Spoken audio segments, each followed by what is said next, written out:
اور یہ تو نعوذ باللہ زندہ نہیں ہے. تو میں نے کہا اچھا. کہنے لگے رخ بھی اللہ کی طرف کرو. کیا کہا اس نے؟ ذرا بولیے. رخ بھی اللہ کی طرف کرو. تو اللہ کی طرف کرو.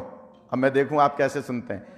میں نے اس سے کہا تم کہہ رہے ہو رخ اللہ کی طرف کرو، تو مجھے یہ بتاؤ اللہ کی طرف کون سی ہے؟ نہیں اور اسلام آباد ہے کہتے اردو. اللہم صلی علی محمد وآل محمد وعجل فرجہم. میرے خیال میں مت پڑھوائیں، لوگ بہت سے نہیں پڑھ رہے ہیں. تو میں کہہ رہا ہوں کہ جناب میں نے کہا یہ بتاؤ اللہ کی طرف کون سی ہے؟ اللہ کی طرف. کہنے کیا مطلب اللہ کی طرف؟ میں نے کہا اللہ تو ہر طرف ہے. کہنے لگے نہیں، خانہ کعبہ کی طرف رخ کرو. جملہ کہوں میں نے اس سے کہا، اب جب وہ اردو میں ہی بول رہا تھا تو میں نے اس سے کہا کہ تم کہہ رہے ہو اللہ کی طرف رخ کرو، تو کعبے میں اللہ ہے؟ وہاں تو ہم نے کسی اور کو آتے ہوئے دیکھا ہے. جو پہنچ جائیں وہ پہنچ جائیں. یا علی کہ جناب یا علی خدا آپ کو سلامت رکھے. عاصم بھائی نے، زین میاں نے پبلسٹی زیادہ نہیں کی ہے اس مجلس کی، شاید کرونا کی وجہ سے یا سردی کی وجہ سے. تو میں تو آپ کے فیصل آباد اور ملتان میں پڑھ پڑھ کے نعروں والی مجلس کا عادی ہو گیا ہوں. تو آپ تھوڑا سا آمادہ ہوں گے تو میں کچھ عرض کروں گا. بات رٹی ہوئی نہیں ہوتی. صاحبان علم سے، علماء کرام سے معذرت کے ساتھ کہ جناب سرکار سے اللہ نے فرمایا، مولا فرماتے ہیں کہ جبرائیل امین سے کہا کہ اپنے چہرے سے ایک نقاب ہٹاؤ اور چاند اور سورج کو آمادہ کرو. اور لکھنے والے کون ہیں میں نے حوالہ دے دیا، علامہ طالب کرپالی صاحب کا انسائکلوپیڈیا میں لکھا ہے کہ جب کہا کہ نقاب ہٹاؤ تو ایک نقاب ہٹائی 70 میں سے تو چاند اور سورج کا نور ماند پڑ گیا. یا علی، چاند اور سورج کا نور ماند پڑ گیا. مولا علی فرماتے ہیں کہ جب اللہ نے نبی کو دنیا میں بھیجا تو 70 کے 70 نقاب ہٹا کر بھیجا. یا علی غور کیجئے گا.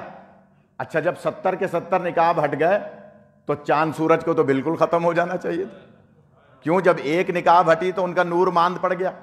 جب 70 کی 70 نقابیں ہٹ گئیں تو چاند سورج کو ختم ہو جانا چاہیے تھا، اتنا نور تھا. لیکن آگے روایت کے جملے سنیے. مولا علی ہی فرماتے ہیں کہ اللہ نے نبی کو تو بھیجا اصل نور میں، لیکن مخلوقات پر پردے ڈال دیے. یا علی کیا پڑھوں میری سمجھ میں نہیں آ. مخلوقات پر، آنکھوں پر پردے ڈال دیے تاکہ ان کے نور کی تاب لا سکیں. یا علی انسانوں پر پردے ڈال دیے تاکہ وہ اتنا نور کہ لوگ جل جائیں گے. اگر سرکار اصل نور کی حیثیت میں آئے تو کوئی دنیا ہی باقی نہیں رہے گی.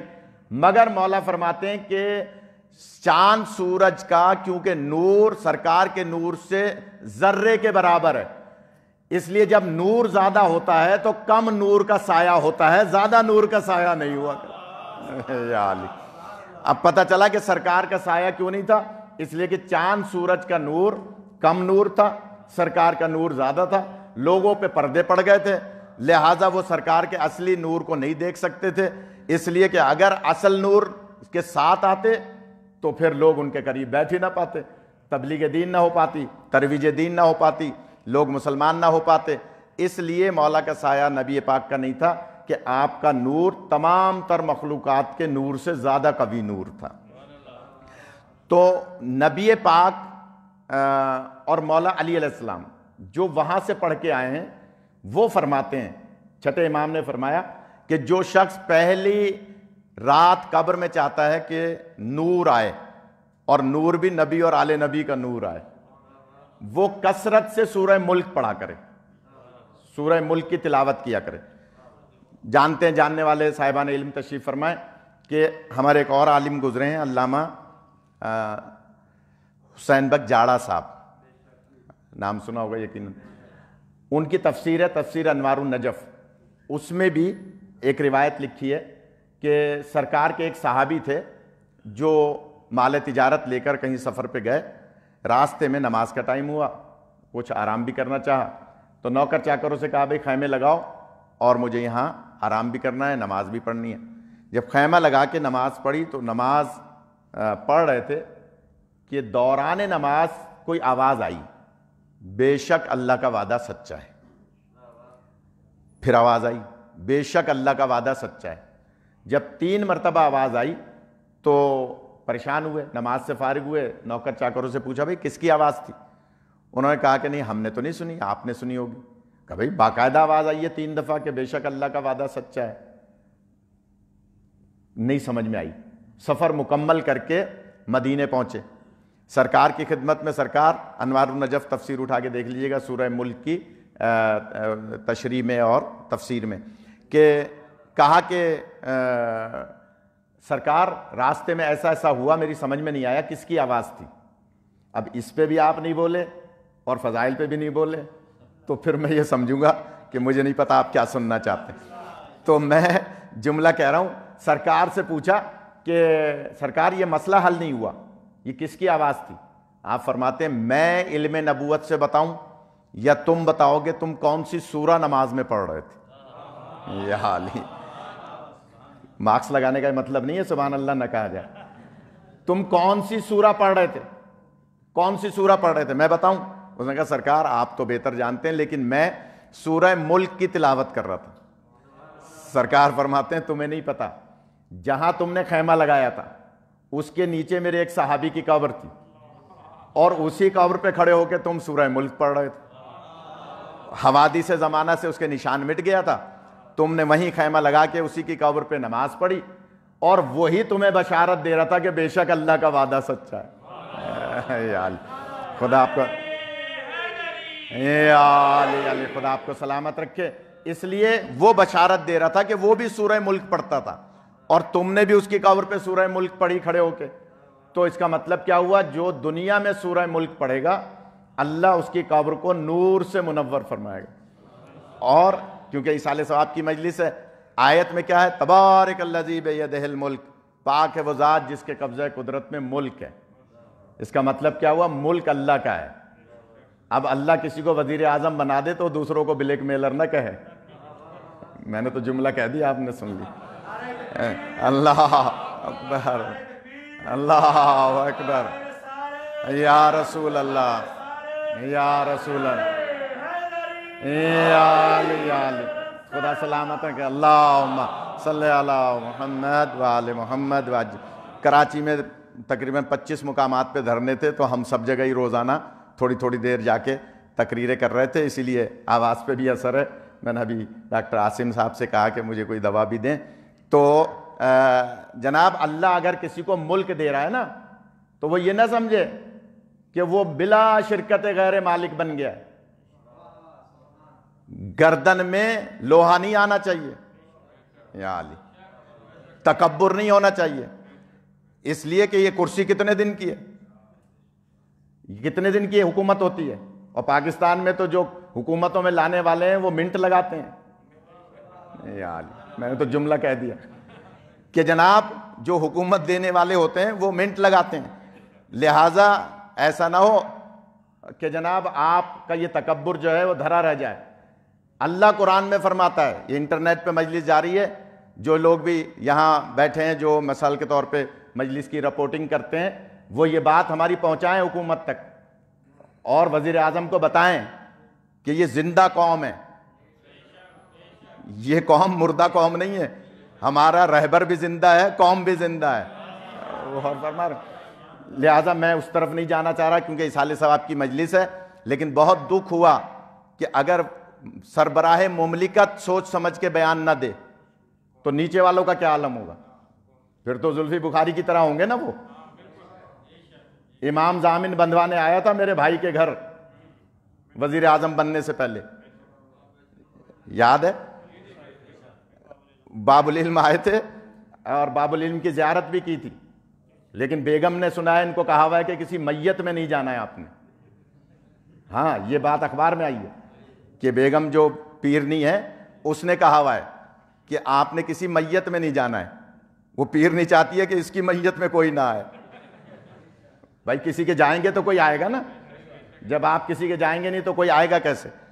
تو بس میں یہ عرض کر رہا تھا اللہ قرآن میں فرما رہا ہے ملک میرا ہے. پاک ہے وہ ذات جس کے قبضہ قدرت میں ملک ہے. کوئی یہ نہ سمجھیں کہ چند دن کا اقتدار مل گیا تو ملک ان کا ہے. نہیں، ملک میرا ہے، اللہ فرماتا ہے.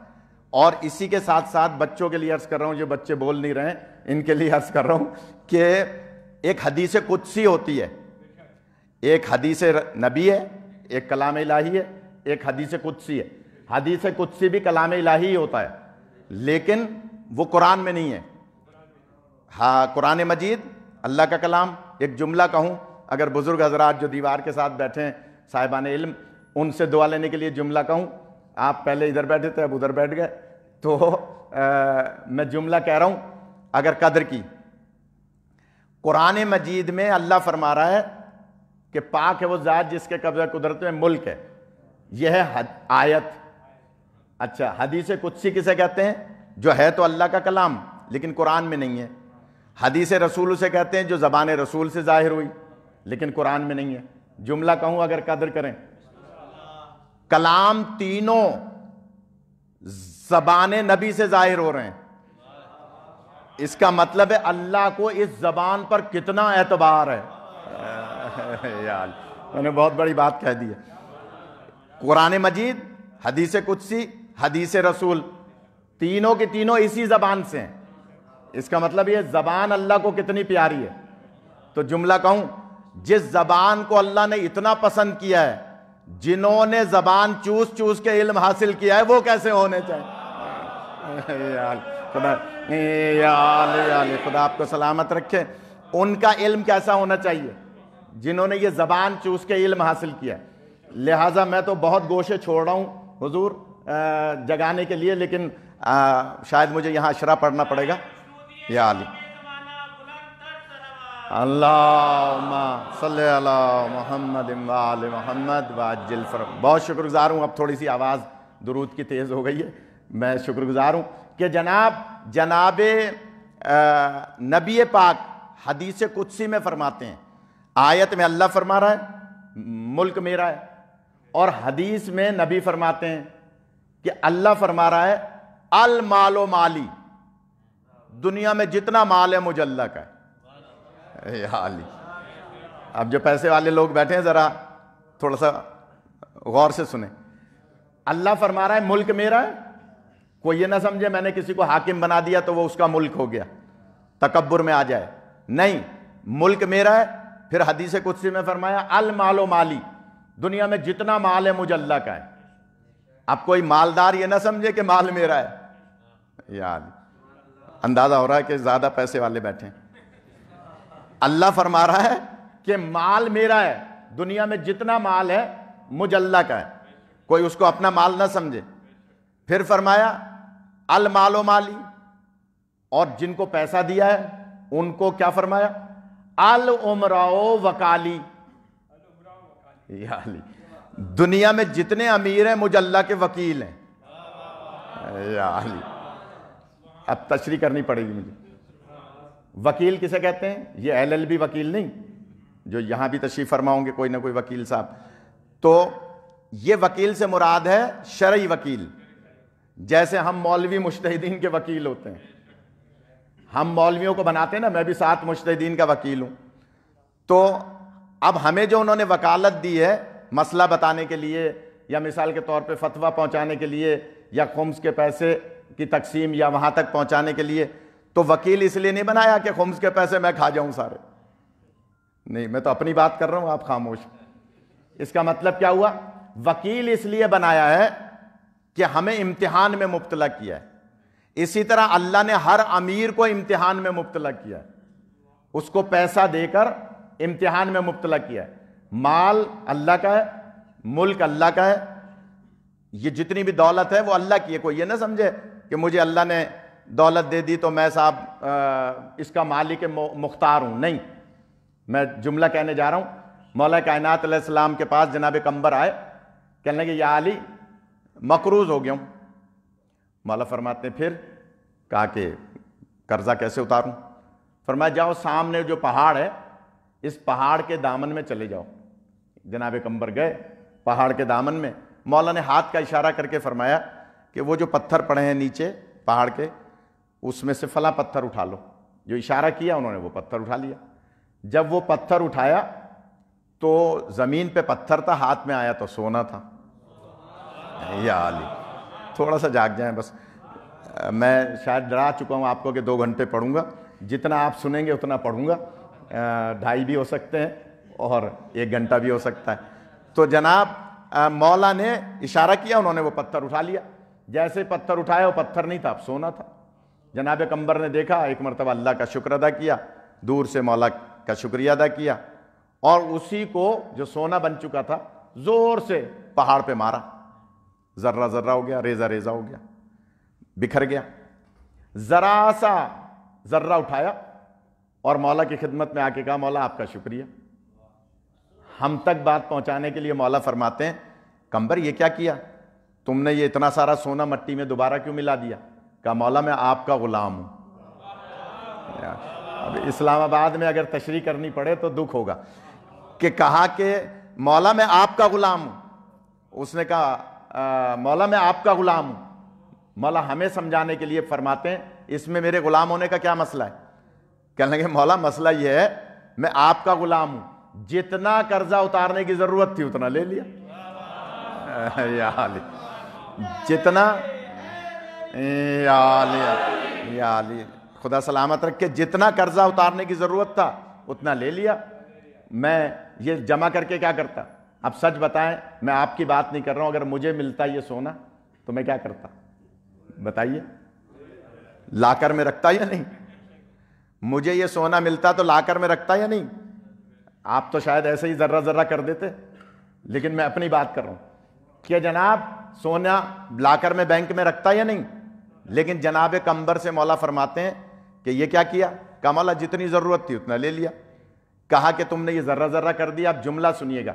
جناب قمبر فرماتے ہیں مولا رکھتا اگر میں تو استعمال میری اولاد کرتی اور حساب مجھے دینا پڑتا. نہیں غور فرما رہے, اچھا فضائل بھی نہیں سن رہے, ایسی باتیں بھی نہیں سن رہے. کہا کہ مولا اگر میں اس کو رکھتا سنبھال کے تو حساب مجھے دینا پڑتا کیونکہ مجھے ملا تھا, اور استعمال میری اولاد کرتی, تو جتنا قرضہ اتارنے کی ضرورت تھی اتنا لے لیا. اچھا یہ واقعہ آپ ہزاروں خطبہ علماء سے سنتے رہتے ہیں, لیکن اس میں ایک لطیف بات عرض کرنے جا رہا ہوں اگر اجازت دیں. جناب قمبر سے مولا نے ایک اور سوال کیا اس موقع پہ. فرمایا کہ قمبر اگر دوبارہ مقروض ہو گئے تو کیا کرو گے؟ یا علی, بھائی تم نے اتنا سارا سونا مٹی میں ملا دیا, ذرا سا لے لیا جو اس وقت قرضہ اتارنے کا تھا, دوبارہ مقروض ہو گئے تو کیا کرو گے؟ اب جو جواب ہے جناب قمبر کا وہ میرا اور آپ کا عقیدہ ہو جائے نا تو یہ کرونا ورونا کوئی چیز نہیں, کوئی کسی قسم کا کوئی مسئلہ ہی نہیں ہے. اگر میرا اور آپ کا عقیدہ جناب قمبر والا ہو جائے, اور وہ کیا, بس ایک فکر کی بات ہے. جناب قمبر کہتے ہیں مولا کیا فرما رہے ہیں, کہ اگر دوبارہ مقروض ہو گئے تو کیا کرو گے؟ جناب قمبر نے جو جواب دیا ہے فرماتے ہیں مولا قیامت تک اگر میری اولاد اور میں دوبارہ مقروض ہوں گے تو خدا آپ کو اور آپ کے بیٹوں کو سلامت رکھے. یا علی, جو پہنچ جائیں وہ پہنچ جائیں. اللہ اکبر, یا رسول اللہ, یا علی, علی خدا سلامت. اللہ بڑی مہربانی, صلی اللہ محمد وآل محمد وعجل. اس میں دیکھیے حضور تھوڑی سی اس میں تفکر کی ضرورت ہے کہ جناب قمبر نے بتا دیا کہ صرف علی ہی نہیں ہوں گے, علی کے بعد علی کے بیٹے حسن سے لے کے آخری امام تک ہر دور میں لوگوں کے قرضے بھی اتاریں گے, مسائل بھی حل کریں. یا علی, یعنی یہ بتا دیا انہوں نے عقیدہ کہ میں اس جملے میں 12 اماموں کا عقیدہ بتا رہا ہوں. یا علی, کہ قیامت تک میرے علی اور علی اولاد علی لوگوں کے قرضے بھی اتاریں گے, مسائل بھی حل کریں گے. اچھا اتاریں گے تو تب نے جب ان کو مانیں گے ہم.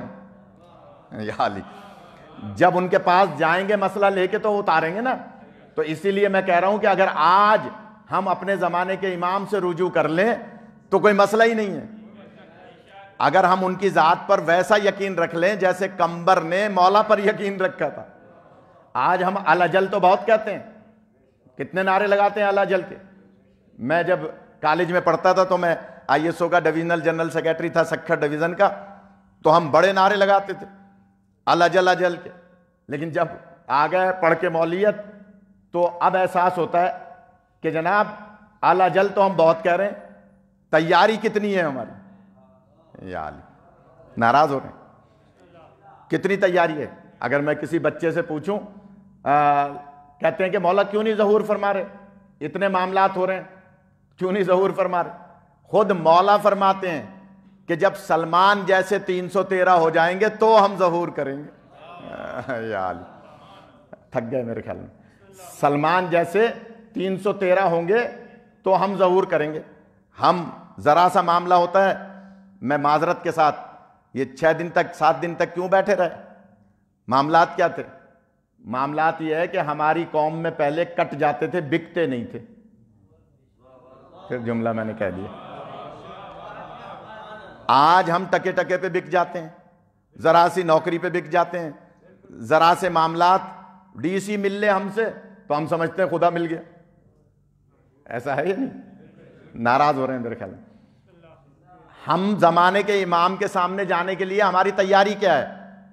حالانکہ کوئی یہ کہے کہ صاحب امام تو غیبت میں ہے، نہیں، امام موجود ہیں، یہ ہماری نگاہوں پر گناہوں کے پردے ہیں جو ہم انہیں پہچان نہیں پاتے یار، ورنہ امام موجود ہیں۔ ایک فلسفے کا اصول ہے، میں نے ابتدا میں عرض کیا تھا کہ میں کراچی میں فلسفہ پڑھاتا ہوں لیکن مجلس میں نہیں پڑھتا، لیکن ایک جملہ یاد آ رہا ہے، اور وہ یہ کہ امام موجود ہیں۔ کیوں؟ فلسفے کا ایک اصول ہے کہ کثرت ظہور کا نام غیب ہے۔ یا علی، پڑھے لکھے حضرات خاموش رہیں گے تو مجھے دکھ ہوگا۔ کثرت ظہور کا نام غیب ہے، جو چیز جتنا ظہور رکھتی ہے اتنا ہی غائب ہوتی ہے۔ یا علی، یہ پنکھے لگے ہوئے ہیں، گرمی میں چلتے ہیں یا نہیں؟ پنکھا نظر آئے گا، ہوا نظر نہیں آئے گی۔ یا علی، کیوں؟ کثرت ظہور کا نام غیب ہے۔ اللہ کا ظہور ہر چیز میں ہے، کہیں نظر آتا ہے؟ اس کا مطلب ہے کثرت ظہور کا نام غیب ہے۔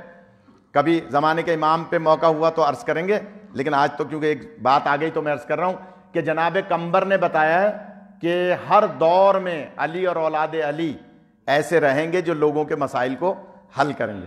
مولا فرماتے ہیں، قمبر دوبارہ مقروض ہوئے تھے، کہا کہ مولا آپ کو اور آپ کی اولاد کو قیامت تک خدا سلامت رکھے، اور میری اولاد بھی ہوگی، آپ کی اولاد بھی ہوگی، ان کو قرضہ معاف کرانا ہوگا، آپ کی اولاد کے دروازے پر آ جائیں گے۔ ایک درود پڑھ لیں محمد وآل محمد صلی علی محمد۔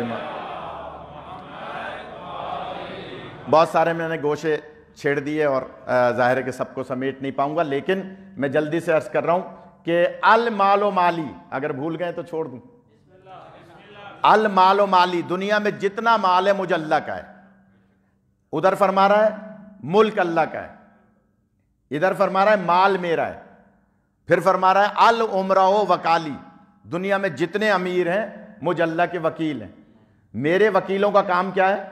اس دولت کو پوری کی پوری اپنے مصرف میں نہ لائے، بلکہ اگلا جملہ سنیے گا حدیث قدسی کا، دعا لینا چاہوں گا جو اس فیلڈ کے لوگ ہیں بزرگ ان سے، الفقراء عیالی۔ یا اب آپ میں کوئی غریب ہے نہیں اس لیے کیوں داد دیں گے؟ اللہ فرما رہا ہے الفقراء عیالی، دنیا میں جتنے غریب ہیں مجھ اللہ کے عیال ہیں۔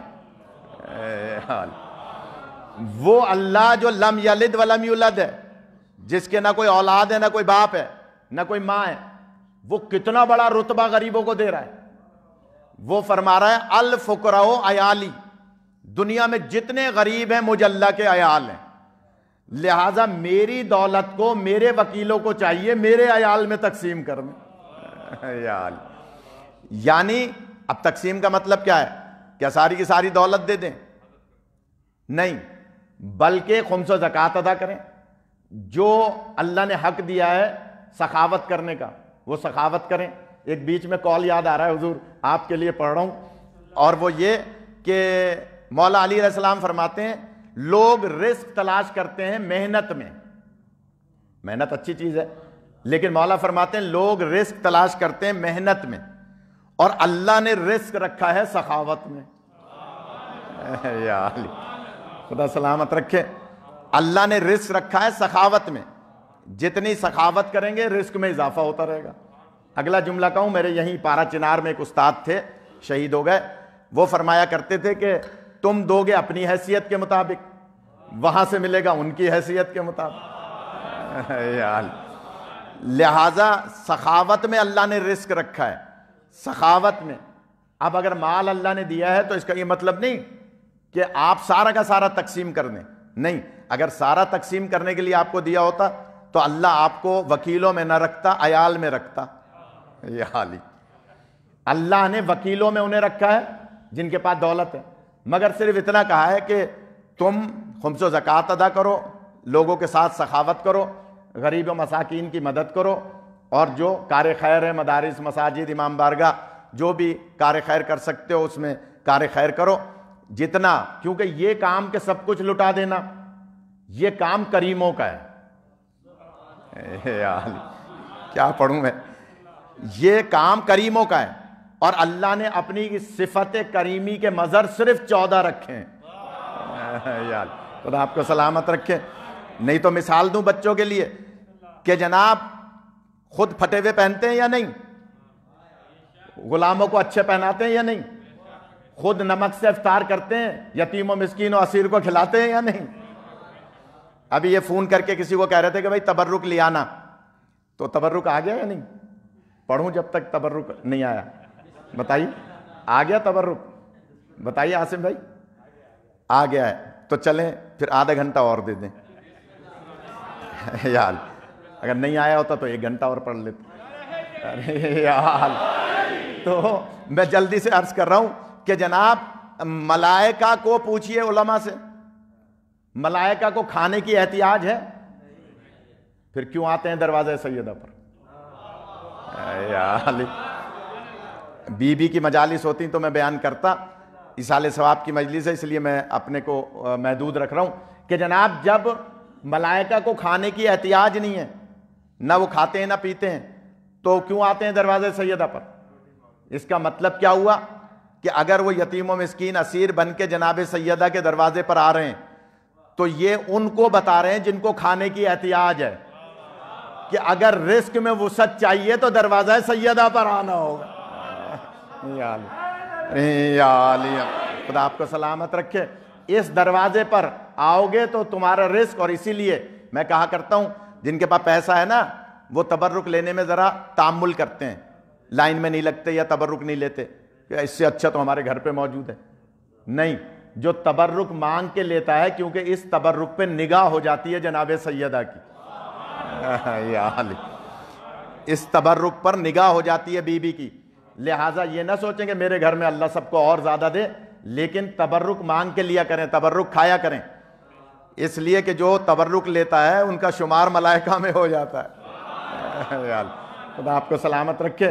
لہٰذا بات لمبی ہو رہی ہے، میں عرض کر رہا ہوں کہ جناب جن کو اللہ نے پیسہ دیا ہے وہ یہ نہیں دیا، نہیں کہا کہ سارا کا سارا لٹا دو، نہیں، یہ کام تو کریموں کا ہے، لیکن جتنا آپ کو حق ہے اتنا آپ لوگوں تک ان کا حق پہنچائیں۔ جب حق پہنچائیں گے تو اللہ آپ کے رزق میں وسعت فرمائے گا۔ تو آیت کہہ رہی ہے پاک ہے وہ ذات جس کے قبضہ قدرت میں ملک ہے، اور حدیث قدسی کہہ رہی ہے کہ مال اللہ کا ہے، وکیل بنائے ہیں امیروں کو اور غریبوں کو عیال بنایا ہے۔ پھر آگے آیت کیا کہہ رہی ہے، اگر اجازت دے تھوڑا آگے بڑھ جاؤں، پھر آیت آگے کیا کہہ رہی ہے، الذی خلق الموت والحیات، بیچ میں وہو علی کل شیء قدیر، اس کے بعد فرمایا الذی خلق الموت والحیات، اللہ وہ ہے کہ جس نے موت کو بھی خلق کیا اور حیات کو بھی خلق کیا۔ اب صرف وہ آمادہ ہو جائیں جو فضائل سننے کے عادی ہیں۔ اب تک تو میں نے گویا ایصال ثواب کے لحاظ سے چند جملے کہے۔ الذی خلق الموت والحیات، اللہ وہ ہے جس نے موت کو بھی خلق کیا اور حیات کو بھی خلق کیا۔ میں تیسری دفعہ دوہرا کر ایک نتیجہ دینا چاہ رہا ہوں اس بات کا۔ اللہ فرما رہا ہے کہ ہم نے موت کو بھی خلق کیا، حیات کو بھی خلق کیا، اس کا مطلب ہے موت بھی مخلوق ہے، حیات بھی مخلوق ہے۔ یا علی، پھر دوہرا رہا ہوں، الذی خلق الموت والحیات، اللہ وہ ہے کہ جس نے موت کو بھی خلق کیا، حیات کو بھی خلق کیا، اس کا مطلب موت بھی مخلوق ہے، حیات بھی مخلوق ہے۔ حضور فرماتے ہیں مستند حدیث ہے. میں نہیں سمجھتا انٹرنیٹ پہ دیکھنے والا کوئی اہل حدیث یا دیوبندی بھی یہ کہے کہ یہ حدیث مستند نہیں ہے. نہیں کہہ سکتا کوئی کہ اول ما خلق اللہ نوری، یا علی، کہ اللہ نے سب سے پہلے میرا نور خلق کیا. آیت کیا کہہ رہی ہے؟ ذرا دوہراؤ بچے. الذی خلق الموت والحیات. وہاں اول ما نہیں ہے آیت میں، حدیث میں اول ما ہے. حدیث میں اول ما، آیت میں الذی. اس کا مطلب ہے موت بعد میں بنی، سرکار کا نور پہلے بنا. یا علی، جہاں لے جانا چاہ رہا ہوں. اللہم صلی علی محمد وآل محمد وعجل فرجہم. اب 1 گھنٹہ کاؤنٹ کیجئے گا. ناظم جلسہ ہیں، ناظم مجلس ہیں، ان سے اجازت لے رہا ہوں. اب کاؤنٹ کیجئے گا. بند ہونے کا مسئلہ تو نہیں ہے مسجد؟ اچھا، بحریہ ٹاؤن ہے نا، کیا پتہ کیا قانون ہے. اچھا 10 بجے تک ہے تو پھر ابھی ہے بہت ٹائم میرے پاس. تو خدا سلامت رکھے. بعد میں نیاز بھی میرے خیال میں بریانی وغیرہ کچھ ہوگی تو آپ پریشان نہ ہوں. کہ جناب اللہ تعالیٰ فرما رہا ہے الذی خلق الموت والحیات. اللہ وہ ہے جس نے موت کو بھی خلق کیا، حیات کو بھی. نبی فرما رہے ہیں سب سے پہلے مجھے خلق کیا. اس کا مطلب ہے موت بعد میں بنی، حیات بھی بعد میں بنی. جب موت اور حیات بنے ہی بعد میں ہیں تو سرکار کہہ رہے ہیں ہم پہلے ہیں. اچھا صرف سرکار نہیں، انا والی من نور واحد. یار جو پہنچ جائیں وہ پہنچ. میں اور علی ایک ہی نور کے 2 حصے ہیں. اچھا صرف نبی اور علی نہیں، الفاطمہ تو بزت منی. یا علی، فاطمہ میرے نور کا حصہ ہیں. اور صرف نبی اور علی اور معصومہ عالم ہی نہیں، الحسن والحسین ریحانتین. یا علی، صرف حسن اور حسین ہی نہیں، اولنا محمد و آخرنا محمد، اوسطنا محمد و کلنا محمد. یا علی، بڑے میں خدا آپ کو سلامت رکھے. موضوع تو میں اب شروع کر رہا ہوں. پہلے تو میں دیکھ رہا تھا کہ آپ کا مزاج کیا ہے، میرا مزاج کیا ہے. کہ جناب اللہ فرما رہا ہے کہ الذی خلق الموت والحیات. نبی فرما رہے ہیں سب سے پہلے ہم 14 کا نور، سب سے پہلے ہم 14 کا نور. اچھا جو حضرات ناراض نہ ہوں ان کے لیے جملہ کہہ رہا ہوں. فلسفے کا ایک اصول ہے کہ ہر وہ چیز جو پہلے خلق ہوتی ہے وہ بعد میں خلق ہونے والا اس پہلی چیز سے متاثر ہوتا ہے. ابھی بھائی صاحب مصائب پڑھ رہے تھے، جب میں آیا تو جب کوئی مصائب پڑھتا ہے تو ہماری آنکھوں میں آنسو آ جاتے ہیں. پوچھئے ڈاکٹر صاحب سے، ابھی میں ان سے اپنے امراض بتا رہا تھا. پوچھئے ڈاکٹر صاحبان یہاں تشریف فرما ہوں گے کہ جناب کوئی اندر پانی کا ذخیرہ موجود ہے ہماری آنکھوں کے؟ بولیے عاصم صاحب، اندر کوئی ذخیرہ موجود ہے؟ نہیں. ٹھیس پہنچتی ہے، خوشی کی خبر ملتی ہے، غم کی خبر ملتی ہے، آنکھوں میں پانی آ جاتا ہے. کیوں آ جاتا ہے؟ اس لیے کہ اللہ نے ہم سے پہلے پانی کو بنایا. اول ما خلق اللہ الماء. اللہ نے سب سے پہلے پانی کو خلق کیا. سب جانتے ہیں، اسلام آباد ہے، مجھے تشریح کرنے کی ضرورت نہیں ہے کہ اللہ نے سب سے پہلے پانی بنایا تھا، پھر پانی کو حکم دیا تھا، کن کہا تھا تو وہ زمین بنی تھی. اس پانی میں بلبلے پیدا ہوئے تھے تو پہاڑ بن گئے تھے. یہ حالی ایسا ہے یا نہیں؟ تو سب سے پہلے پانی ہی پانی تھا، سارا پانی پانی تھا. زمین و آسمان تو ہم سمجھانے کے لیے کہہ رہے ہیں، ورنہ پانی پانی تھا. تو اس کا مطلب ہے جو پہلے خلق ہوتا ہے اس سے بعد میں خلق ہونے والا متاثر ہوتا ہے. تو ہماری آنکھوں میں آنسو اس لیے آ جاتے ہیں کہ ہم سے پہلے پانی کو بنایا اللہ نے. حالی میرے خیال میں مجھے اور تشریح کرنی پڑے گی. دیکھیے میں تھوڑا سا چہرہ ممبر پہ کہہ رہا ہوں، مجھے تھوڑا سا بہرحال نہیں کہنا چاہیے، اپنے بڑائی میں نہیں کہہ رہا، لیکن میں تھوڑا سا میں نے علم حاصل کیا ہوا ہے چہرہ پڑھنے کا. تو اور جنات سے بھی دوستی ہے میری. اور ہمارے یہ ممبر پہ کہہ رہا ہوں، ایسے ہی نہیں. حضرت جعفر جن کے بیٹوں سے میری سلام دعا ہے. تو میں ان کی ایک مجلس کراتا ہوں سالانہ، حضرت جعفر جن کی برسی کے موقع پہ. تو وہاں سے محبت ہو گئی، سلام دعا ہو گئی. تو میں بتا سکتا ہوں کہ آپ میں کتنے مزاج گرم مزاج کے لوگ یہاں بیٹھے ہیں یہ بھی بتا سکتا ہوں کتنے ٹھنڈے مزاج کے لوگ بیٹھے ہیں. اچھا، گرم مزاج ہوتا ہی اس کا ہے جس کی خلقت میں دوپہر کا اثر ہوتا ہے. اب میں کھل کے نہیں بیان کر سکتا.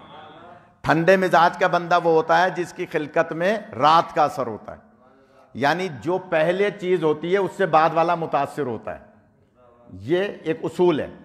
تو اب اللہ فرما رہا ہے کہ ہم نے سب سے پہلے موت اور حیات کو بنایا نہیں، موت اور حیات کو بنایا. نبی فرما رہے ہیں سب سے پہلے میرا نور بنایا اور میرے باقی تیرا کا نور بنایا. اس کا مطلب کیا ہوا؟ موت اور حیات 14 سے متاثر نہیں ہوگی. موت اور حیات 14 سے متاثر ہوگی کیونکہ بعد میں بنی ہے، اور 14 موت اور حیات سے متاثر نہیں ہوں گے کیونکہ وہ پہلے بنے. تو اب ماننا پڑے گا نا کہ نہ ان کی موت ہماری سی موت ہے، نہ ان کی حیات ہماری سی حیات.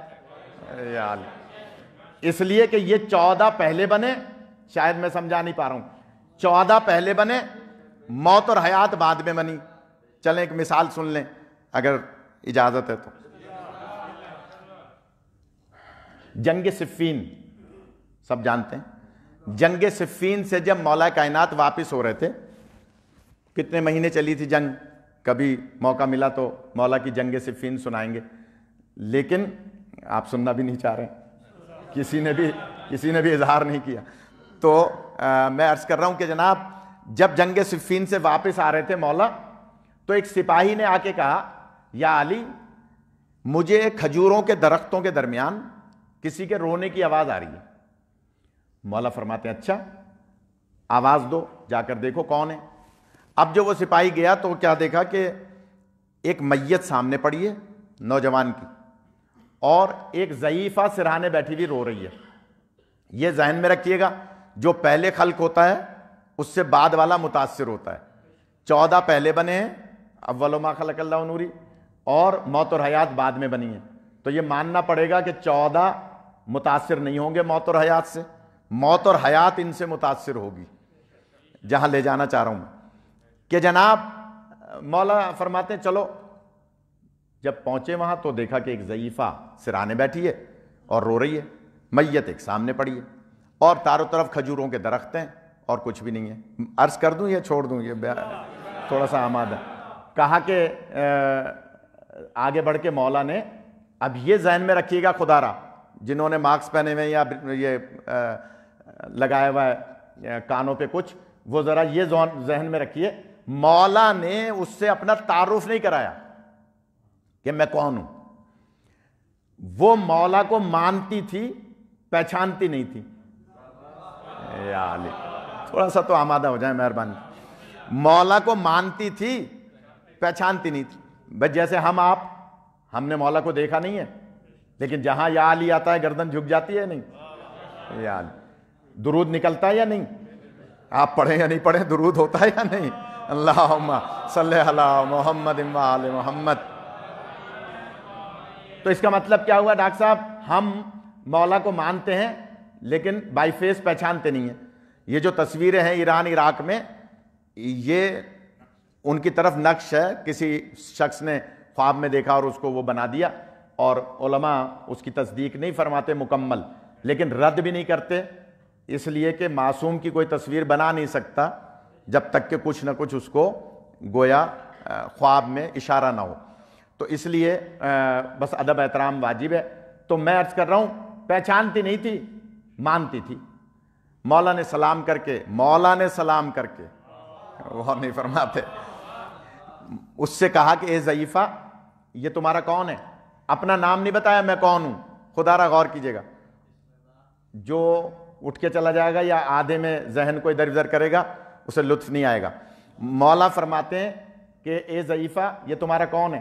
اس نے کہا میرا بیٹا ہے. کہا کہ پھر شریعت کا حکم ہے. مولا نے اپنا تعارف نہیں کرایا، یہ ذہن میں رکھیے گا. فرمایا کہ شریعت کا حکم ہے کہ جلدی کرنا شیطان کا کام ہے. اکثر بزرگ کہتے ہیں نا بچوں سے کیوں جلدی کر رہے ہو، یہ شیطان کا کام ہے. مولا فرماتے ہیں جلدی کرنا شیطان کا کام ہے، الا خمسۃ مواضع، سوائے 5 موقعوں کے۔ یا علی، مجھے یہاں اشرا پڑھنا پڑے گا جناب۔ سوائے 5 موقعوں کے، 5 موقع ایسے ہیں جہاں جلدی کرنا رحمان کی رحمت حاصل کرنے کے مترادف ہے۔ ہر کام میں جلدی کرنا شیطان کی گویا پیروی کرنا ہے۔ حذیفہ کہتی ہے بیان کر دیجئے۔ مولا نے فرمایا شریعت کا حکم ہے سب سے پہلے موت واقع ہو جائے تو دفن کرنے میں جلدی کرو۔ یا علی، موت واقع ہو جائے تو دفن کرنے میں جلدی کرو، یعنی تراب کے حوالے کرو۔ اچھا چلیں بچوں کے لیے ایک بات اور عرض کر دوں، تراب ہی کے حوالے کیوں کرو؟ اللہ نے تو 4 چیزوں سے بنایا ہے، کبھی سمندر کے حوالے کر دو، کبھی ہوا کے حوالے کر دو میت، کبھی پانی کے حوالے کر دو، یہ ہمیشہ تراب ہی کے حوالے کیوں؟ تو جملہ کہہ دوں، اللہ نے ان 4 عناصر میں بھی امین ایک ہی کو رکھا ہے، جو پہنچ جائیں وہ پہنچ جائیں۔ اللہ نے ان 4 عناصر میں امین ایک ہی کو رکھا ہے، اور اسے کہتے ہیں تراب۔ خیرپور میں ہمارے ایک عزیز کا انتقال ہو گیا تھا، صدام کا دور تھا، ان کی وصیت تھی کہ جناب مجھے کربلا میں دفن کیا جائے۔ بیٹوں نے، ہمارے استاد تھے مولانا محمد قاسم زیدی علی اللہ مقامہ، ان سے پوچھا قبلہ کیا کریں؟ انہوں نے کہا مفاتی میں ایک دعا ہے وہ پڑھو اور زمین سے کہو کہ تو تراب ہے، ہم تیرے حوالے یہ امانت کر رہے ہیں 10 سال کے لیے۔ یا 10 سال کے لیے امانت کی، اس سے پہلے ہی ان کو موقع مل گیا مشہد مقدس دفن کرنے کا۔ پوچھا علماء سے، انہوں نے کہا بھئی ایک ہی بات ہے، کربلا میں کرو یا مشہد میں کرو، وہ سب ایک ہی ہیں۔ صدام کی حکومت تو ابھی اس وقت گئی نہیں تھی۔ میت نکالی تو کفن بھی میلا نہیں تھا۔ یا علی، اب جملہ کہہ دوں، اللہ نے جب تراب کو اتنا امین بنایا ہے تو ابو تراب کیسا امین ہونا چاہیے۔ یا علی، خدا آپ کو سلامت رکھے۔ تراب، مجھے بہت سے ایسے لگ رہے ہیں جو صرف عاصم بھائی کو چہرہ دکھانے آئے، تو ان کے لیے تو میں پڑھ ہی نہیں رہا ہوں، جو مجلس سننے آئے ہیں وہ توجہ فرمائیں کہ جناب علی علیہ السلام فرماتے ہیں حکم ہے کہ تراب کے حوالے کرو، تو شریعت کا حکم ہے، تم کیوں نہیں اس کو دفن کر رہی؟ وہ چپ۔ مولا فرماتے ہیں دوسرا حکم یہ ہے کہ موت واقع ہو جائے تو دفن کرنے میں جلدی کرو، نماز کا وقت ہو جائے تو نماز پڑھنے میں جلدی کرو۔ تیسرا حکم یہ ہے کہ بیٹی بالغ ہو جائے تو شادی کرنے میں جلدی کرو۔ یا علی، چوتھا حکم یہ ہے کہ گناہ سرزد ہو جائے تو توبہ کرنے میں جلدی کرو۔ یا علی، پانچواں حکم یہ ہے کہ اگر مہمان گھر پہ آ جائے تو ضیافت کرنے میں جلدی کرو۔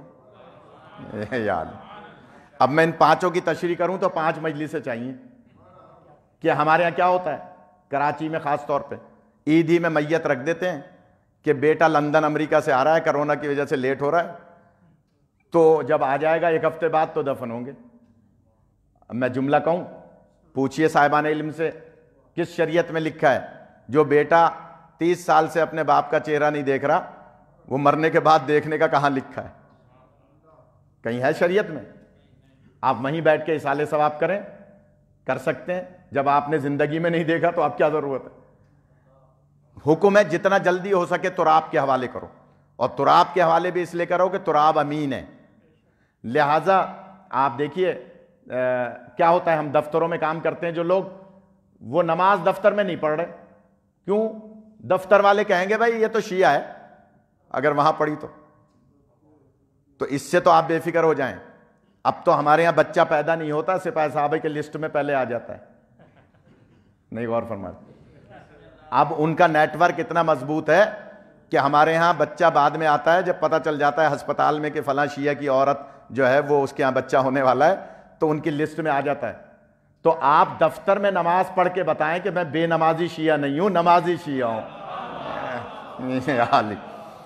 یہ کہنا کہ صاحب دفتر میں نماز پڑھوں گا دوسرے سمجھ لیں گے کہ شیعہ ہوں، نہیں، باقاعدہ پڑھیں، ہاتھ کھول کے پڑھیں، بتائیں۔ میں چیلنج کر کے بات کرتا ہوں، 21 افراد کو میں امریکہ، کینیڈا، برطانیہ میں شیعہ کر چکا ہوں، میں چیلنج کر کے بات کر رہا ہوں، آپ رسول پاک کا 1 مرتبہ ہاتھ باندھ کے نماز پڑھنا ثابت کر دیں، میں مذہب چھوڑ دوں۔ میں تو اتنی بڑی بات کر دی آپ نے، سمجھ تو آپ وہاں نماز پڑھ کے بتائیں کہ ہم رسول والی نماز پڑھتے ہیں، ہم وہ نماز پڑھتے ہیں جو سرکار نے پڑھی تھی۔ ایک دفعہ نہیں دکھا سکتے سیاہ ستہ میں کوئی روایت دکھا دیں کہ سرکار نے ہاتھ باندھ کے نماز پڑھی ہو، نہیں ملتی۔ پیر کھولنے تک کی روایتیں ہیں کہ سرکار پیر کتنا کھولتے تھے نماز میں، لیکن ہاتھ باندھنے کی کوئی روایت نہیں ہے۔ میں چیلنج کر رہا ہوں، ویڈیو جا رہی ہے، میں کسی اور جگہ پڑھ رہا ہوتا تو پتہ نہیں دیواریں پھٹ رہی ہوتی۔ تو میں جملہ کہہ رہا ہوں کہ جناب سرکار کی سیرت آپ دیکھیے تو مولا فرماتے ہیں کہ نماز کا وقت ہو جائے نماز پڑھنے میں جلدی کرو۔ میں نہیں چاہ رہا آپ زیادہ تشریح، موت واقع ہو جائے دفن کرنے میں جلدی کرو، نماز کا وقت ہو جائے نماز پڑھنے میں جلدی کرو، بیٹی بالغ ہو جائے شادی کرنے میں جلدی کرو۔ معذرت کے ساتھ ہم بیٹیوں کو بعض لوگ بوڑھا کر دیتے ہیں کہ دبئی سے رشتہ آئے گا، امریکہ کینیڈا سے رشتہ آئے گا تو شادی کریں گے۔ نہیں، چھٹے امام فرماتے ہیں کہ اگر آپ کی بچی کا واجبی رشتہ آ رہا ہے آپ اس کو کفو دیکھ کر اور شادی کر دیں۔ اگر 3 رشتے آئے، اب سخت ہو رہی ہے مجلس، آپ پہلے ہی نہیں بول رہے تھے، تین رشتے آئے اور اس کے بعد آپ نے 3 رشتے ٹھکرا دیے تو چھٹے امام فرماتے ہیں اب آپ کی دعا قبول ہونا بند ہو جائے گی۔ یعنی 3 رشتے آپ نے ٹھکرا دیے، بچی کا ہو سکتا تھا، خوش رہ سکتی تھی، آپ نے سوچا اس سے بہتر اس سے بہتر اس سے بہتر اور رشتہ ٹھکرا دیا تو اب دعا قبول ہونا بند ہو جائے گی۔ پھر لوگ ہم سے رجوع کرتے ہیں مولانا کسی نے بندش کر دی ہے۔ تو میں پہلا سوال یہ کرتا ہوں کہ یہ بتائیں رشتے آئے تھے بچی کے؟ اوکے آئے تو بہت تھے۔ میں نے کہا کیے کیوں نہیں؟ کہ نہیں ہم اور اچھا چاہتے تھے۔ میں نے کہا پھر بندش آپ نے خود کرائی ہے۔ نہیں فون مار، بندش آپ نے خود کرائی ہے اس لیے کہ دعا قبول ہونا ہی بند ہو گئی۔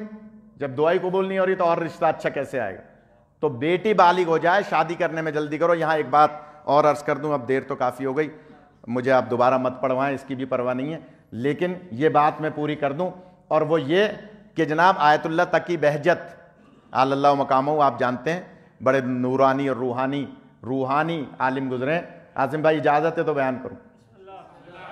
وہ فرماتے ہیں کہ جب رشتے آنے بند ہو جائیں نا بچیوں کے، اگر مائیں بہنیں مجلس سن رہی ہیں تو غور کریں، یہاں ہے انتظام عورتوں کا، تو اگر وہ سن رہی ہیں خاص طور پہ غور فرمائیں کہ اگر بچیوں کے رشتے آنے بند ہو جائیں تو آیت اللہ تقی بہجت فرماتے ہیں کہ وہ بچی خود سورہ طارق کی تلاوت کرے، 3 مرتبہ سورہ طارق پڑھے اور اس کی تلاوت کرے اول آخر درود کے ساتھ، اور چونٹیوں کو غذا ڈالے۔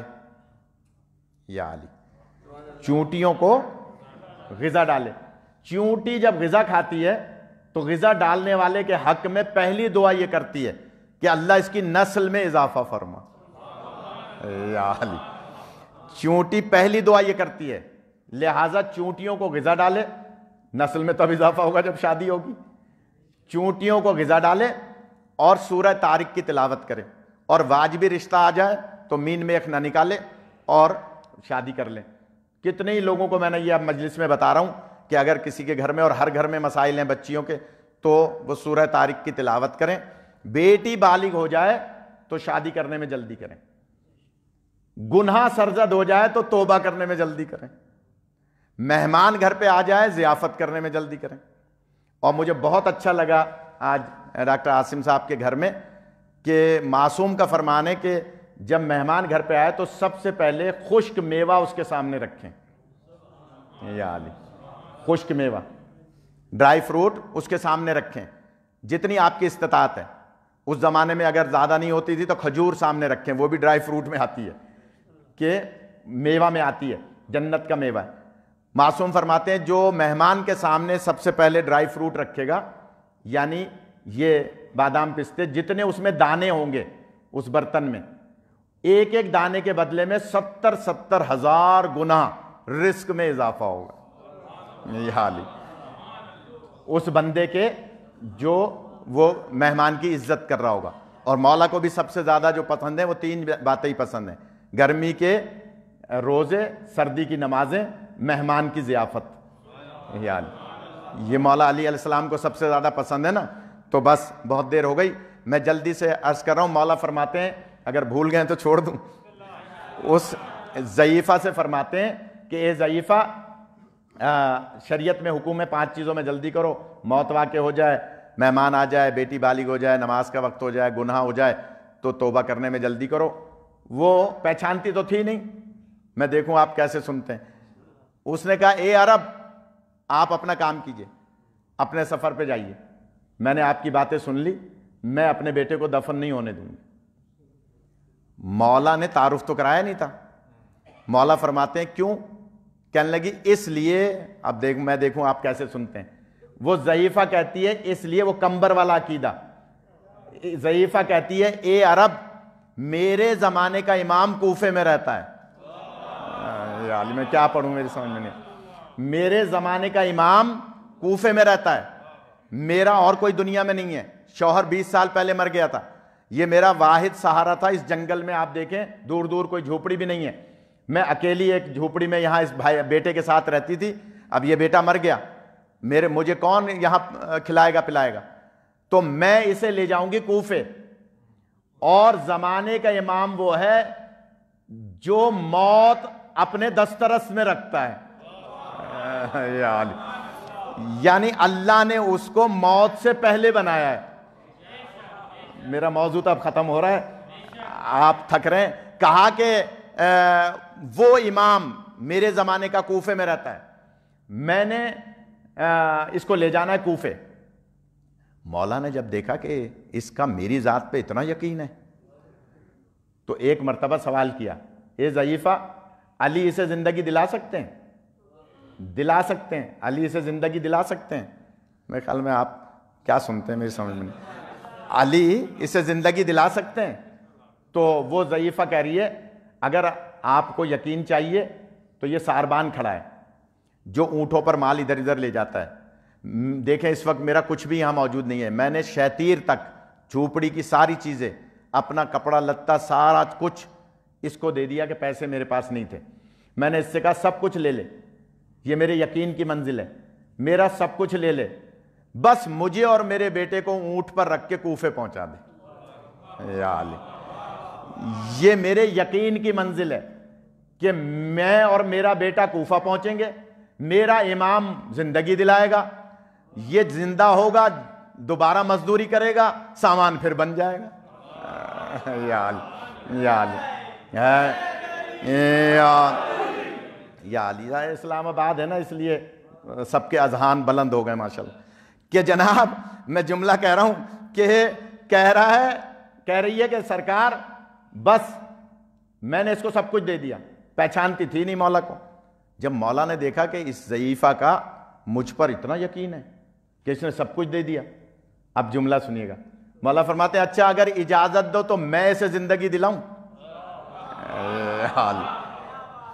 پہچانتی تو تھی نہیں، لیکن جیسے یہ جملہ کہا تو کانپتی ہوئی کھڑی ہوئی اور ہاتھ جوڑ کے کہتی ہے یہ دعویٰ یہ دعویٰ یہ دعویٰ سوائے میرے علی کے کوئی اور کر ہی نہیں سکتا ہے. یا علی، خدا آپ کو سلامت رکھے. یہ دعویٰ سوائے میرے مولا علی کے کوئی نہیں کر سکتا. اس کا مطلب ہے آپ ہی میرے مولا ہیں. معافی مانگنے لگی. میں بیٹھی رہی، آپ کھڑے رہے. میں تیز بولتی رہی، مولا میں معافی مانگتی ہوں. مولا نے جو جملہ فرمایا یہ بھی ایک شریعت کا پورا ایک چیپٹر ہے. مولا فرماتے ہیں دیکھو اسلام ظاہر پر ہے، اگر تم مجھے پہچان کے عزت نہ کرتی، یا علی، اگر مجھے پہچان کے عزت نہ کرتی تو تمہارا مواخذہ ہوتا. اب جملہ کہہ دوں، مسلمانوں نے بی بی کو پہچانا تھا یا نہیں؟ پہچان کر اگر عزت نہ کرتے تو تمہارا مواخذہ ہوتا. تم پہچانتی نہیں تھی، لہٰذا میں نے بھی معاف کیا، میرے اللہ نے بھی معاف کیا. تو وہ ضعیفہ کہتی ہے مولا جب آپ تشریف لے آئیں تو میرے بیٹے کو زندگی دلائیں. اس وقت مولا علی علیہ السلام نے 2 رکعت نماز پڑھی. غور کیجئے گا خدا را، 2 رکعت نماز پڑھی اور اس کے بعد اپنے پیر کا انگوٹھا اس نوجوان کی میت سے مس کیا اور فرمایا قم باذن اللہ، اٹھ اللہ کے حکم سے. وہ دونوں ہتھیلیاں زمین پہ ٹیک کے کھڑا ہوا اور جملہ کہتا ہے السلام علیکہ یا امیر المومنین. یا علی، یا علی، میرے خیال میں نہ لگائیں، آپ کے یہاں رواج نہیں ہے. کہا کہ یا علی اے امیر کائنات میرا سلام ہو. مولا فرماتے ہیں تمہاری ماں مجھے نہیں پہچانتی تھی؟ تم نے کیسے سمجھا کہ میں امیر المومنین ہوں؟ تم نے کیسے سمجھا کہ میں امیر المومنین ہوں؟ تم تو مر گئے تھے، تمہاری ماں مجھے نہیں پہچانتی تھی، تم نے کیسے پہچانا؟ تو اب علامہ مجلسی کی وہ روایت آپ کے ذہنوں میں آئے گی. یہ کہتا ہے مولا کیسے نہیں پہچانتا، جب چند گھنٹوں پہلے میری موت ہوئی تھی تو آپ میرے سرانے موجود تھے. علامہ مجلسی کی روایت ہے نا کہ ہر مرنے والے کے سرانے علی آئیں گے، لہٰذا وہ کہہ رہے ہیں مولا کیسے نہیں پہچانتا، جب میری چند گھنٹوں پہلے موت ہوئی تھی تو آپ میرے سرانے موجود تھے، لہٰذا آپ ہی میرے امیر ہیں. مولا کائنات اب اس ضعیفہ سے کہتے ہیں اے ضعیفہ میں نے تمہارے بیٹے کو زندگی دلائی. اچھا سوال یہ پیدا ہوتا ہے بچوں سے پوچھوں میں، یہ بولتے نہیں ہیں، بتائیں مولا علی علیہ السلام نے 2 رکعت نماز کیوں پڑھی؟ زندہ کرنے سے پہلے 2 رکعت نماز کیوں پڑھی؟ یہ مجھے اور آپ کو سبق دیا ہے، درس دیا ہے کہ دیکھو زندگی وہ دلائے گا جو موت سے پہلے بنا ہے، لیکن زندگی دلانے کا مقصد یہ نہیں ہے کہ علی اللہ ہو گئے. اللہ وہی ہے جس کے سامنے علی کا سر جھک رہا ہے. خدا سلامت رکھے، خدا آپ کو سلامت رکھے. اللہ وہی ہے جس کے سامنے علی سر جھکا رہے ہیں. ایسے ہی نماز نہیں پڑھتے تھے، لہٰذا 2 رکعت نماز پڑھ کے پھر معجزہ دکھایا کہ اس نوجوان کو قم باذن اللہ کہہ کے زندہ کیا، اور جب وہ زندہ ہوا اب مولا نے بس آخری 2 جملے سن لیں، ٹائم کافی ہو گیا، دل تو میرا ابھی چاہ رہا ہے، موضوع تو شروع ہی ابھی ہوا ہے، کہ مولا فرماتے ہیں کہ اے ضعیفہ میں نے تمہارے بیٹے کو زندگی دلائی، اگر اجازت دو تو میں تمہارے شوہر کو زندگی دلاؤں. یا علی. وہ کہتی ہے مولا اب میں ضعیفہ ہو گئی ہوں، 20 سال پہلے مرا تھا، اب وہ اٹھے گا تو جوان اٹھے گا، کیونکہ وہ جوان تھا، میں اس کی خدمت نہیں کر پاؤں گی، رہنے دیجئے، بس یہ میرا بیٹا یہ میری خدمت کرے گا، آپ کی مہربانی. جواب سنیے گا مولا کا. مولا فرماتے ہیں تم پہلے تو بڑا عقیدت کی بات کر رہی تھی، میرے بارے میں عقیدہ رکھ رہی تھی اور کہہ رہی تھی کہ میرا مولا زندگی دلائے گا.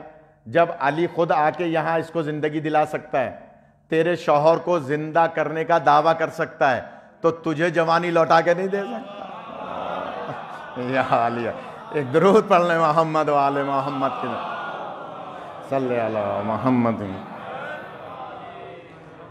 خدا آپ کو کسی غم میں نہ رلائے سوائے غم اہل بیت کے. بس بہت دیر ہو گئی، دل تو میرا بہت تھا. میں امریکہ کینیڈا میں 2-2 ڈھائی گھنٹے پڑھنے کا عادی ہوں. آپ نے اندازہ لگایا کہ کوئی چیخنا چلانا نہیں ہے، ممبر توڑنا نہیں ہے، سیدھی سیدھی باتیں عرض کرنا مقصد ہوتا ہے. بس سورہ ملک کی تلاوت کریں، مولا علی پر ایسا عقیدہ رکھیں جیسا عقیدہ رکھنے کا حق ہے. یقیناً منظور شاہ صاحب اس دنیا سے گئے ہیں اور مولا پر یقین رکھتے ہوئے گئے ہیں. اللہ ان کی قبر کو نور آل محمد سے منور فرمائے، ان کے پسماندگان کو صبر جمیل عطا فرمائے. آپ سب جانتے ہیں یہ جو دن چل رہے ہیں یہ حضرت سیدہ کے مصائب کے دن ہیں. آپ کے ہاں علماء کرام آتے رہتے ہیں، میں تو ایک طالب علم ہوں، اور آج کل جتنے بھی تشریف لا رہے ہیں وہ سب بی بی ہی کا تذکرہ کر رہے ہیں. میں بھی چاہتا ہوں کہ حضرت زہرا سلام اللہ علیہ منظور صاحب سے، آپ سے، ہم سے راضی ہو جائیں. اگر بی بی راضی ہو گئیں تو پھر یقین جانے اللہ راضی ہوگا، اس لیے کہ بی بی کی رضا میں ہی اللہ کی رضا ہے. عزیزدارو، مولا علی علیہ السلام مسجد نبوی میں قرآن مجید کی تلاوت کر رہے تھے. فجر کی نماز کے بعد اچانک مولا کے کانوں میں جناب فضہ کے رونے کی آواز آئی. سنیے گا جو رونے چاہتے ہیں. مولا نے ایک مرتبہ سوچا کہ اس سے پہلے تو زہرا کے رونے کی آواز آتی تھی، آج فضہ کے رونے کی آواز آ رہی ہے. تو مولا نے قرآن مجید کی تلاوت مکمل کی اور جلدی جلدی قدم بڑھا کے گھر کی طرف آئے. سنیے گا جو رونے آئے ہیں. جیسے ہی گھر کی طرف آئے، صحن میں داخل ہوئے تو کیا دیکھا؟ جناب فضہ صحن میں بیٹھی ہوئی رانے پیٹ رہی ہیں، منہ پیٹ رہی ہیں، بلند آواز سے رو رہی ہیں. مولا آگے بڑھے، کہا بہن فضہ اس سے پہلے تو زہرا کے رونے کی آواز آتی تھی، آپ کیوں رو رہی ہیں؟ تو اس وقت جناب فضہ نے ہاتھ جوڑ کے کہا مولا آقا زادی اپنی شہادت کی خبر دے رہی ہیں.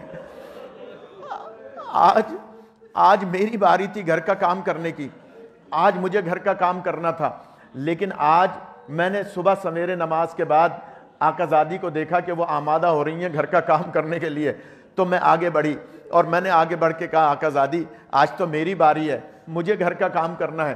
تو آپ نے فرمایا کہ ہاں میں جانتی ہوں تمہاری باری ہے، لیکن فضہ صرف آج مجھے گھر کا کام کرنے دو، آج مجھے اپنے بچوں کو اپنے ہاتھوں سے روٹی پکا کر کھلانے دو، میری مائیں بہنیں مجلس سن رہی ہیں، آج مجھے اپنے شوہر کی خدمت کرنے دو، اس کے بعد پھر تم جانو یہ گھر جانے۔ عزادارو جناب فضہ گریہ کرنے لگی آقا زادی، کہا ہاں رات کو تعقیبات میں تھی، اچانک میری آنکھ لگ گئی، میرے بابا نے مجھے بتایا زہرا تمہاری مصیبت کے دن ختم ہو گئے، اب تم میرے پاس آنے والی ہو، لہٰذا اے فضہ آج میرا آخری دن ہے۔ عزادارو جناب علی کو جیسے ہی یہ بات بتائی، مولا بی بی کے حجرے میں گئے، سنیے گا جو رونے آئے ہیں، جیسے ہی حجرے میں پہنچے تو حضرت زہرا کھڑی ہونا چاہتی تھیں لیکن بی بی سے کھڑا نہیں ہوا جا رہا۔ عزادارو جناب زہرا نے، سنیے گا ایک سخت جملہ ہے جو میں نے مقاتل میں پڑھا کہ بی بی نے اپنے ایک ہاتھ سے دوسرے ہاتھ کا سہارا لیا اور سہارا لے کے ہاتھ جوڑ کے کہا یا علی مجھے معاف کر دیجئے گا۔ عزادارو یہ سننا تھا۔ مولا علی فرماتے زہرا آپ صاحب عصمت بی بی ہیں، آپ کیوں کہہ رہی ہیں مجھے معاف کر دیجئے گا؟ گویا بی بی نے اپنی چاہنے والیوں کو درس دیا ہے کہ دیکھو شوہر ہمیشہ راضی رہنا چاہیے۔ عزادارو جناب زہرا فرماتی ہیں یا علی میرے سامنے بیٹھ جائیے، میں آپ سے کچھ باتیں کرنا چاہتی ہوں۔ عزادارو مولا علی سامنے بیٹھے، بی بی نے جو پہلا جملہ کہا ہے میں نے جو تاریخ میں پڑھا، عزادارو جناب زہرا فرماتی ہیں یا علی کبھی کبھی میری قبر پہ آ جایا کیجئے گا اور میری قبر پہ آ کر قرآن مجید کی تلاوت کیجئے گا، مجھے آپ کا قرآن پڑھنا بہت اچھا لگتا ہے، اور یا علی میرے حسین کو پیاس بہت لگتی ہے، میرے حسین کی پیاس کا خیال کیجئے گا۔ عزادارو میں نے ایک روایت پڑھی، بعد از جناب سیدہ مولا علی چھپ چھپ کر جناب زہرا کی قبر پہ جاتے تھے، وہاں قرآن مجید کی تلاوت کرتے تھے۔ ایک رات مولا تلاوت سے فارغ ہوئے تھے کہ اچانک قبر سے رونے کی آواز بلند ہوئی۔ عزادارو مولا نے قبر پہ ہاتھ رکھا اور کہا یا زہرا دنیا میں تو آپ نے سبت علیہ مصائب ان کا نوحہ پڑھا، اس وقت رونے کا کیا سبب ہے؟ سنیں گے عزادارو، آواز زہرا آئی یا علی میرا حسین سوتے میں پانی مانگ رہا ہے، میرے حسین کو پیاس لگی ہوئی ہے۔ میں کہوں گا یا زہرا آپ کو قبر میں بھی حسین کی پیاس برداشت نہیں، ارے اس وقت کیا عالم ہوگا جب حسین کے گلے پر کند خنجر چل رہا ہوگا اور پیاسا حسین شہید ہو رہا ہوگا۔ عزادارو جناب زہرا فرماتی ہیں یا علی میری قبر پہ کبھی کبھی آ جایا کیجئے گا اور مجھے آپ کا قرآن پڑھنا اچھا لگتا ہے، میرے حسین کی پیاس کا خیال کیجئے گا۔ سنیں گے عزادارو جب مولا سے وصیتیں فرما دی، بس نہیں پڑھا جاتا، آخری دو جملے سن لیں، اتنے میں جناب زینب کو بلایا اور کہا بیٹی زینب میرے نزدیک آؤ۔ عزادارو جناب زینب نزدیک آئیں، کہا ذرا اپنا کان میرے نزدیک کرو۔ بی بی نے کان نزدیک کیا، بی بی نے بسم اللہ زور سے پڑھی اور پھر نہ معلوم کیا جناب زینب کے کان میں کہا۔ مولا علی کھڑے ہوئے دیکھ رہے تھے۔ ایک مرتبہ مولا علی سوچا کرتے تھے زہرا نے میری بیٹی کے کان میں کیا کہا ہے۔ عزادارو وقت گزر گیا، جناب عباس اس دنیا میں آئے، جناب زینب آگے بڑھی، آگے بڑھ کر عباس کو گود میں لیا۔